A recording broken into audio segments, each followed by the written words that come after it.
cercando di provare a mettere in pratica questo desiderio di connettere il Partito Democratico a internet in qualche modo, e abbiamo cominciato nel verificare lo statuto del partito, che prevede, tra le altre cose, non tutti lo sanno, la possibilità di costituire dei circoli online.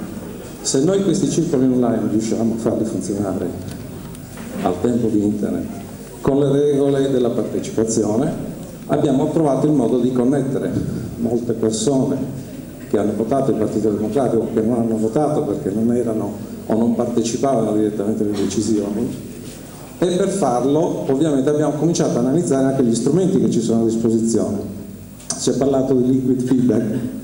La cosa che non è stata detta, perché bisogna entrarci dentro il liquid feedback, che non è semplice farlo, cioè una persona normale non riesce a caricare questo programma nel suo portatile. Perché? Perché ha bisogno di una piattaforma Linux, e la piattaforma Linux non è a disposizione di tutti, avrebbe bisogno di un server, quindi bisognerebbe andare da chi fornisce servizi e pagare per avere uno spazio web per poter gestire questa cosa. Sapete quanto costa? Giusto per capire di cosa stiamo parlando. Ho chiesto dei preventivi. Ci vogliono 800-900 euro all'anno per avere a disposizione il programma installato dentro un server Linux, che è una cifra ragionevole se lo strumento potesse essere utilizzato correttamente. Primo problema. Abbiamo incontrato anche un movimento meetup di Sassari del Movimento 5 Stelle per capire che uso ne fanno e quali sono i problemi che hanno, perché poi hanno anche loro dei problemi. Prima cosa, per accedere ci vuole una password. Sembra una cosa banale, ma ci vuole un invito, ci vuole qualcuno che ti inviti ad entrare dandoti una password. Come si faceva nel mondo reale, quello di Gutenberg o quello cattolico? C'era qualcuno che ti invitava a partecipare al circolo. Poi magari da lì si costruivano anche i signori delle tessere che facevano entrare solo chi ovviamente era amico. La stessa cosa si può fare su liquid feedback, la stessa identica cosa.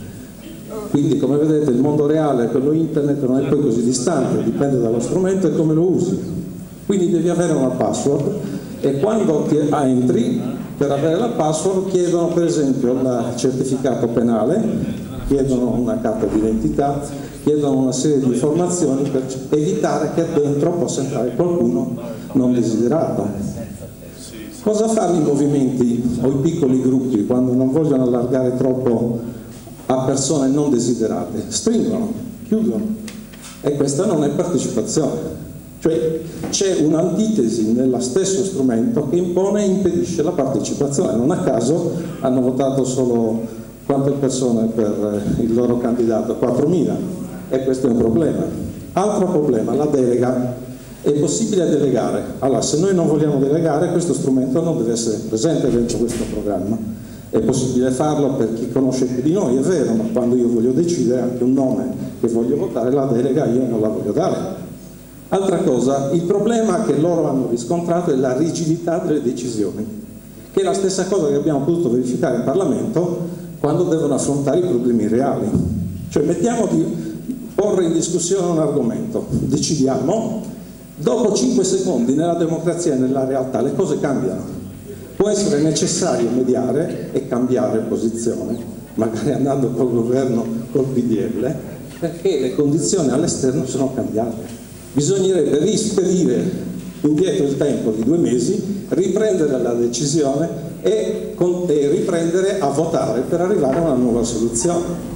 Vedete bene che gli strumenti non sempre ci aiutano, anche se in internet sembra che facilitino la questione. Quindi il problema vero che ha il partito in questo momento è mettere insieme il mondo di Gutenberg, il mondo e l'universo del cattolico e quello di internet. Come si fa? Lo si fa mettendoli insieme, sperimentando, perché c'è un'inerzia dell'elettorato che è notevole fra chi è abituato a leggersi il Corriere dello Sport, sono la maggioranza in Italia, o tutto sport, perché sono purtroppo quelli che leggono di più questo argomento, e chi legge il Corriere della Sera o la Repubblica.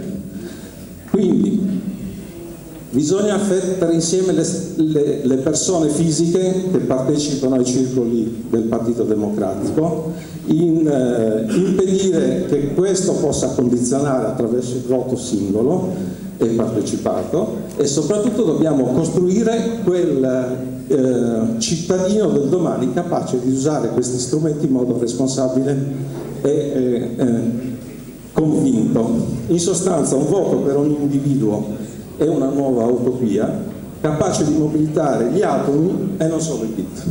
Grazie.